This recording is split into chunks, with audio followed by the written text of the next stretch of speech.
when those evidentiary photos were shown to the court group. But I do want to lay out what else happened. So I do want to start with the very first thing that transpired this morning. Before the judge even began preliminary hearing proceedings, she wanted to address a defense motion that was filed back on July 10th. Now, there's been a lot of coverage about this. We talked about it this morning, how David's team filed this request for him to appear in court unshackled. Now, their argument is if jurors see him, handcuffed, there is an appearance of guilt. There is an appearance that he may be a dangerous individual. And that could threaten, they claim, the impartiality of the jury members who are tasked with deciding his fate. So they went back and forth over that today. The judge decided on this.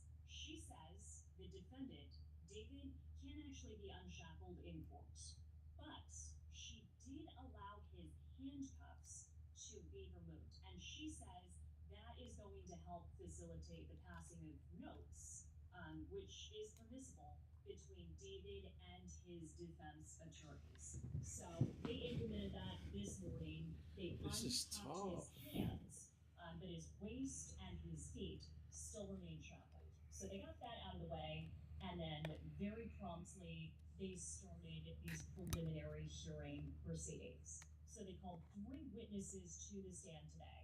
There was an LA County Sheriff's Department deputy, a senior deputy, and this is way back. This was back when Celeste was still alive, and she was reported missing in her hometown in Lake Elsinore.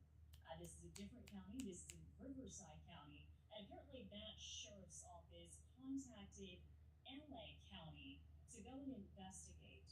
So we heard from the senior deputy who actually went to the defendant's house up in the Hollywood Hills looking for this missing girl.